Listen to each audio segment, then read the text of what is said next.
Tidak boleh menentang takdir Allah Subhanahu wa Ta'ala. Dinarasikan oleh Mukofa Mahyudin, Saglot M. Hum. Pendahuluan. Menjalani kehidupan dengan berbagai cobaan menimbulkan pemikiran dan renungan. Bagaimana kita seharusnya supaya ikhlas menerima Allah Subhanahu wa Ta'ala. Takdir Allah merupakan kepastian yang harus kita terima ketika kita hidup di dunia ini. Bagaimana menumbuhkan rasa ikhlas akan takdir Allah tersebut? Bagaimana kita mengetahui akan takdir Allah sehingga kita tetap menjadi manusia yang beriman? Bagaimana takdir Allah tersebut menjadikan kita selalu kuat dalam mendekatkan diri kepada Allah Subhanahu wa Ta'ala? Landasan syar'i. Quran Surat Al-Fajr 27-28, Quran Surat Al-Anbiya 69, Quran Surat Al-Baqarah 193, Quran Surat Al-Bayyinah 5, Quran Surat Hijr 51, Quran Surat Al-Kahfi 44, Quran Surat An-Nahl 53, Al-Baqarah 2001. Isi menentang Al-Haq Azza wa Jalla atas takdir yang telah ditentukannya berarti kematian agama, kematian tauhid, bahkan kematian tawakal dan keikhlasan. Hati seorang mukmin tidak mengenal kata mengapa dan bagaimana, tetapi ia hanya berkata baik. Nafsu memang mempunyai waktu untuk suka menentang. Barang siapa ingin memperbaikinya, ia harus melatih hingga aman dari kejahatannya. Semua nafsu itu amat jahat. Bila dilatih akan menjadi jinak, maka ia akan menjadi sangat baik. Ia akan menjalankan seluruh ibadah dan meninggalkan semua kemaksiatan.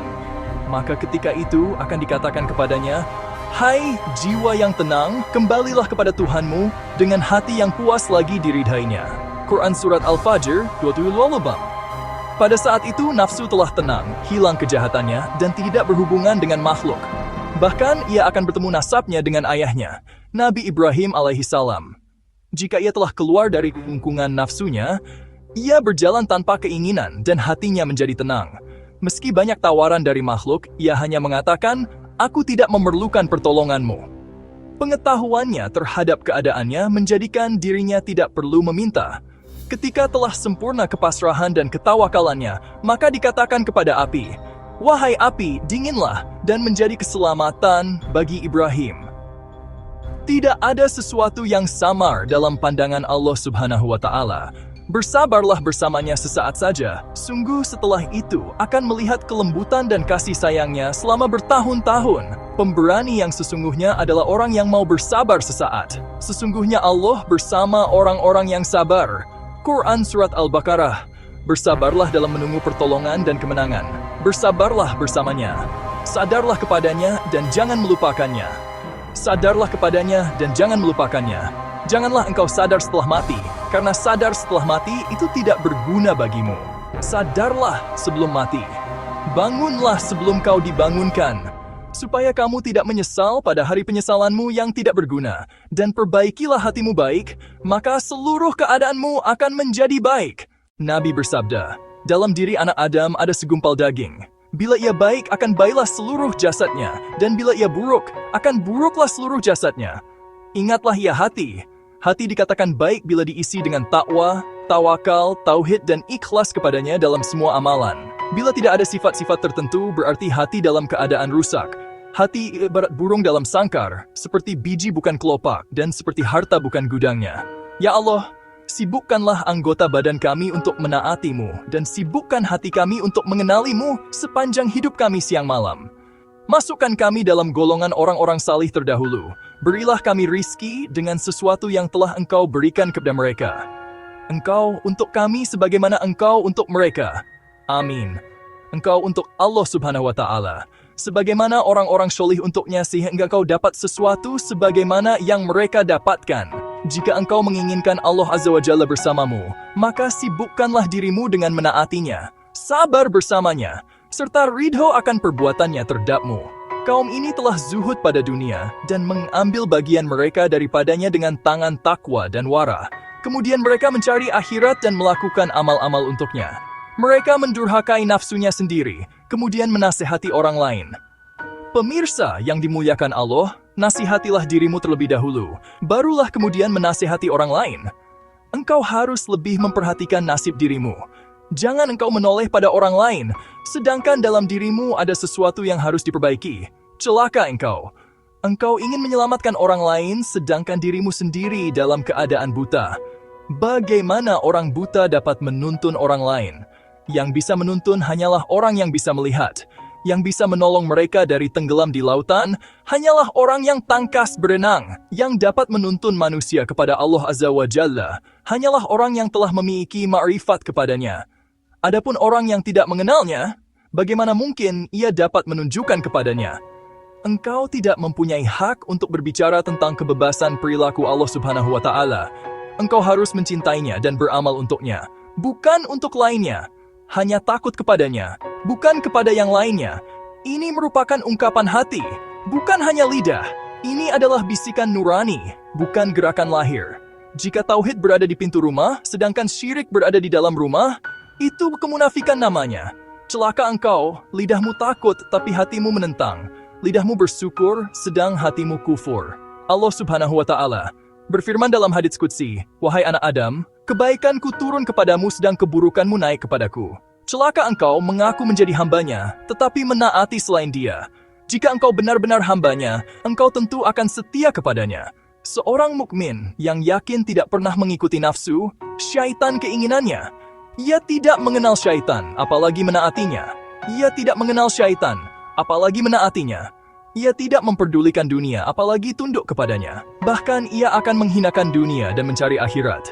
Jika ia berakhir meninggalkan dunia dan sampai kepada Tuhannya, maka ia akan murni beribadah kepadanya sepanjang hayatnya, sebagaimana yang dikehendaki Allah Subhanahu wa Ta'ala. Padahal mereka tidak disuruh kecuali supaya menyembah kepada Allah dengan memurnikan ketatan kepadanya dalam menjalankan agama dengan lurus. Quran Surat Al-Bayyinah. Tinggalkanlah bersekutu dengan makhluk. Tauhidkanlah Al-Haq Azza wa Jalla. Dia pencipta segala benda. Segala sesuatu ada dalam genggamannya. Wahai pencari sesuatu selain dia, sesungguhnya engkau tidak berakal. Adakah sesuatu yang tidak terdapat dalam khasanah Allah Subhanahu wa Ta'ala? Dan tidak ada sesuatu pun, melainkan pada sisi kamilah khazanahnya. Pemirsa yang dimuliakan Allah, tidurlah di dalam pelukan takdir berbantalkan sabar, berselimut pasrah, sambil beribadah menantikan pertolongan Allah Subhanahu wa Ta'ala. Jika kamu berbuat demikian, Allah Subhanahu wa Ta'ala akan melimpahkan karunia yang tidak kamu duga. Menyerahlah pada ketentuan Allah Subhanahu wa Ta'ala. Terimalah pesan ini. Kepasrahanku kepada takdir telah membuatku semakin dekat dengan Zat yang Maha Menentukan. Kemarilah kita bersimpuh di hadapan Allah Subhanahu wa Ta'ala dan bersimpuh di hadapan takdir dan perbuatannya. Kita tundukkan zahir dan batin kita. Kita menerima takdir dan perbuatannya. Kita tundukkan zahir dan batin kita. Kita menerima takdir dan berjalan di atasnya. Kita memuliakan utusan Raja karena melihat yang mengutusnya. Jika kita bersikap demikian terhadapnya, sikap itu akan mengantarkan kita untuk bersuhbah kepadanya. Di sana pertolongan itu hanya dari Allah yang hak. Engkau akan minum dari lautan ilmunya, memakan dari gugusan karunia-Nya, dan berbahagia dengan sentuhan rahmat-Nya. Sungguh keadaan ini hanya diberikan kepada satu di antara sejuta orang. Pemirsa yang dimuliakan Allah, engkau harus selalu bertakwa. Janganlah mengikuti nafsu dan kawan-kawan yang jahat. Seorang mukmin tidak boleh lelah dalam memerangi mereka. Janganlah memasukkan pedang ke dalam sarungnya. Bahkan jangan turun dari keduanya. Dia tidur seperti para wali. Makan ketika telah lapar. Yang dibicarakan dan diam telah menjadi perangai mereka. Hanya ketentuan Allah dan perbuatan Allah yang membuat mereka berbicara. Allah Subhanahu wa Ta'ala yang menggerakkan lidah mereka untuk berbicara, sebagaimana Allah akan menggerakkan anggota badan mereka untuk berbicara kelak pada hari kiamat. Allah Subhanahu wa Ta'ala yang menjadikan sesuatu dapat berbicara sebagaimana menjadikan benda-benda dapat berbicara. Dia menyediakan sebab berbicara sehingga mereka dapat berbicara. Jika Allah Subhanahu wa Ta'ala menghendaki itu semua untuk mereka, maka Allah akan menyediakannya. Allah Subhanahu wa Ta'ala telah menghendaki agar berita gembira dan peringatan itu sampai kepada manusia, agar kelak dapat meminta pertanggungjawaban ke atas mereka. Maka Allah Subhanahu wa Ta'ala telah mengutus para nabi dan rasul alaihi salam. Manakala Allah Subhanahu wa Ta'ala telah mengirim para ulama untuk meneruskan kerja tersebut, maka Allah Subhanahu wa Ta'ala dan membangun umat manusia, Nabi SAW telah bersabda, ulama adalah pewaris para nabi. Bersyukurlah kepada Allah Subhanahu wa Ta'ala atas segala nikmatnya dan pandanglah bahwa kenikmatan itu datang darinya, sebagaimana Dia telah berfirman, dan apa saja nikmat yang ada pada kamu, Maka dari Allah lah datangnya Quran Surat An-Nahl 53. Di manakah rasa syukurmu, wahai orang-orang yang bergelimang dalam kenikmatannya? Wahai orang yang menganggap kenikmatan itu dating dari selainnya, terkadang engkau meremehkan, terkadang engkau memandang pada sesuatu yang tidak ada padamu, bahkan terkadang engkau memandang pada sesuatu yang tidak ada padamu, bahkan terkadang engkau menggunakannya untuk mendurhakainya. Pemirsa yang dimuliakan Allah, dalam kesucianmu, engkau memerlukan sifat wara untuk mengeluarkan dirimu dari kemaksiatan dan kesalahan. Engkau juga perlu bermurakabah supaya menyadarkanmu mengenai pandangannya kepadamu. Dalam kesunyianmu, engkau memerlukan hal itu. Kemudian, engkau harus memerangi nafsu keinginan dan syaitan. Kebanyakan manusia binasa disebabkan oleh dosa. Kebanyakan ahli zuhud binasa disebabkan oleh sahwat. Dan kebanyakan wali binasa disebabkan oleh pikiran mereka pada waktu khalwat. Sedangkan para sidikin terkadang binasa karena kelengahan sekejap. Jadi kesibukan mereka adalah menjaga hatinya. Karena mereka tertidur di pintu raja, mereka bangkit untuk berdakwah, menyeru manusia agar mengenal Allah Subhanahu wa Ta'ala. Tidak henti-hentinya mereka menyeru hati manusia. Mereka berkata, "Wahai hati, wahai ruh, wahai manusia dan jin, wahai yang menghendaki Allah, kemarilah menuju pintu Allah Subhanahu wa Ta'ala. Berlarilah kemari dengan langkah-langkah hatimu, dengan langkah-langkah takwa dan tauhidmu."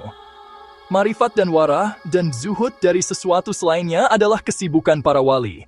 Cita-cita mereka adalah kebaikan umat. Cita-cita mereka adalah memenuhi langit dan bumi.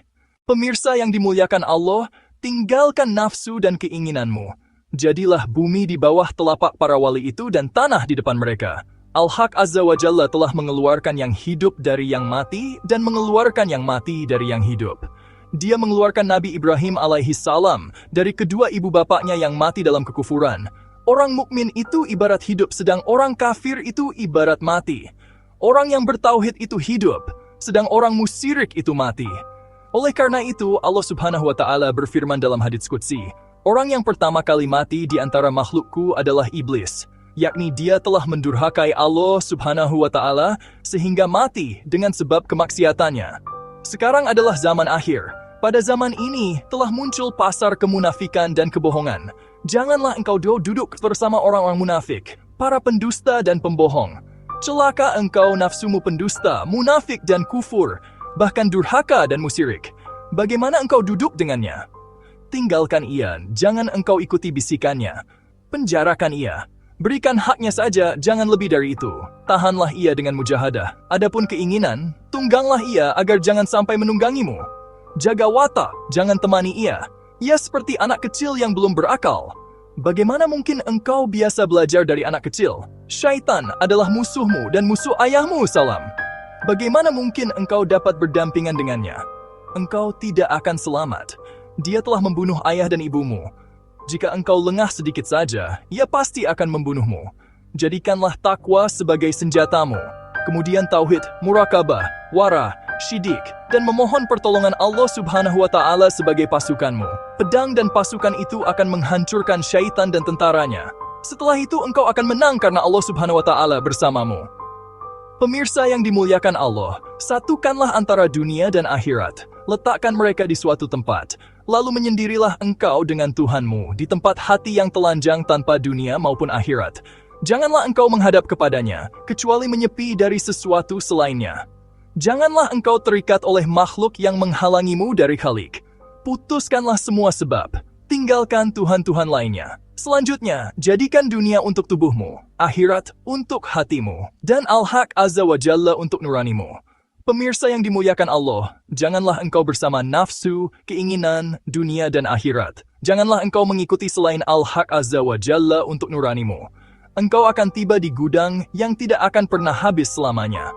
Ketika itu akan datang kepadamu petunjuk Allah Subhanahu wa Ta'ala yang tidak ada kesesatan sesudahnya. Bertaubatlah dari dosa-dosamu dan larilah daripadanya kepada maulamu. Jika engkau bertaubat, hendaklah engkau berbuat secara lahir dan batin. Taubat adalah kemenangan hati. Lepaskanlah pakaian maksiat dengan taubat yang murni. Malu kepada Allah Subhanahu wa Ta'ala adalah kebenaran hakiki. Jika badan punya amal, hati pun punya amal. Jika hati keluar dari kungkungan asbab dan hubungan dengan makhluk, maka ia telah berlayar meninggalkan asbab dan mencari al-musabib. Ketika hati telah berlayar di lautan ini, maka di sana ia akan mengatakan, Tuhan yang telah menciptakan aku, maka dialah yang menunjuki aku. Allah Subhanahu wa Ta'ala akan menunjukkan dari satu pantai ke pantai lain, sehingga ia akan berdiri di atas keadaan yang lurus. Setiap kali ia mengingat Tuhannya, makin jelaslah penemuannya, dan terbukalah rerimbunan yang menghalanginya. Hati pencari Al-Haq Azza wa Jalla akan berjalan cepat dan meninggalkan sesuatu di belakangnya. Jika ia takut pada sebagian jalan, keimanannya mendorong keberanian dan mengusir ketakutan.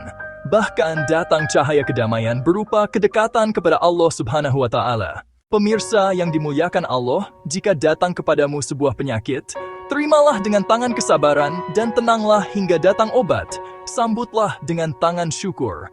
Jika engkau berbuat demikian, berarti engkau berada dalam kehidupan dunia.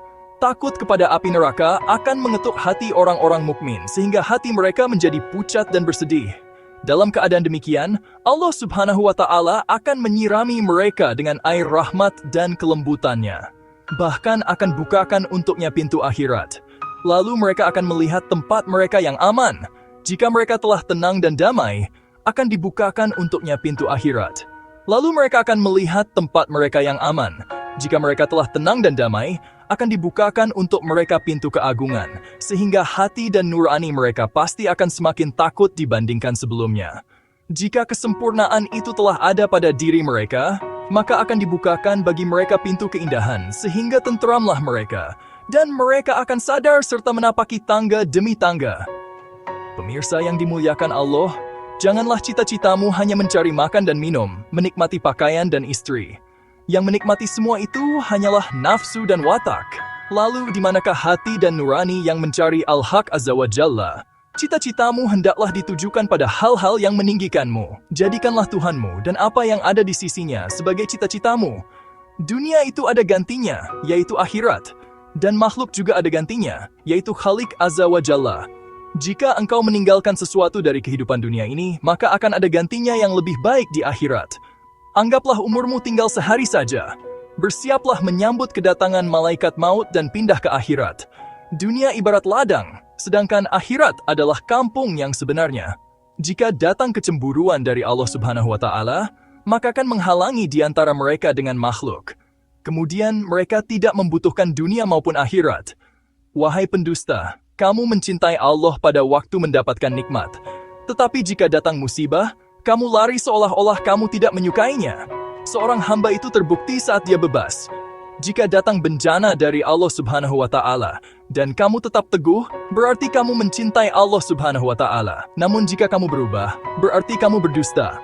Seorang laki-laki datang kepada Nabi SAW lalu berkata, "Wahai Rasulullah, sungguh aku mencintaimu." Maka Rasulullah SAW bersabda, "Bersiaplah untuk merahasiakan kefakiran." Lagi seorang laki-laki lain datang kepada Nabi SAW lalu berkata, "Sungguh aku sangat mencintai Allah." Maka beliau bersabda, "Bersiaplah untuk merahasiakan bencana." Sesungguhnya cinta Allah dan Rasulnya itu selalu dibarengi kefakiran dan bencana. Oleh karena itu sebagian orang syolih mengatakan, kedekatan diwakili oleh balak, supaya tidak semua orang mengaku. Jika tidak, tentu orang akan dengan mudah mengaku mencintai Allah Subhanahu wa Ta'ala. Jadi pakaian bencana dan kefakiran itu tanda dari mahabbah tersebut. Dan di antara mereka ada orang yang berdoa, "Ya Tuhan kami, berilah kami kebaikan di dunia dan kebaikan di akhirat, dan peliharalah kami dari siksa neraka." Dengan tidur di dalam pelukan takdir Allah dan berbantalkan sabar, berselimut pasrah, sambil beribadah menantikan pertolongan Allah Subhanahu wa Ta'ala, kita akan dilimpahkan karunia yang tidak kamu duga.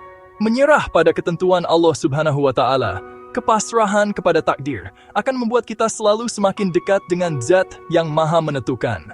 Bersimpuh di hadapan Allah Subhanahu wa Ta'ala, dan bersimpuh di hadapan takdir dan perbuatannya. Dan menundukkan zahir dan batin kita. Menerima takdir dan perbuatannya adalah tanda orang yang menerima takdir Allah Subhanahu wa Ta'ala. Takdir Allah adalah yang terbaik. Ini amalan untuk ubah takdir. Takdir dalam Islam dikenal dengan istilah qada dan qadar. Meyakini adanya qada dan qadar merupakan salah satu rukun iman. Tidak sempurna iman seorang muslim jika tidak meyakini adanya takdir Allah. Penting untuk dipahami bahwa takdir Allah adalah yang terbaik. Tidak bisa dipungkiri bahwa ada banyak sekali masalah yang kita hadapi dalam hidup, membuat kita merasa kesulitan. Tidak jarang hal itu membuat kita sering menyalahkan takdir. Padahal kehendak dan ketentuan yang merupakan takdir Allah adalah yang terbaik.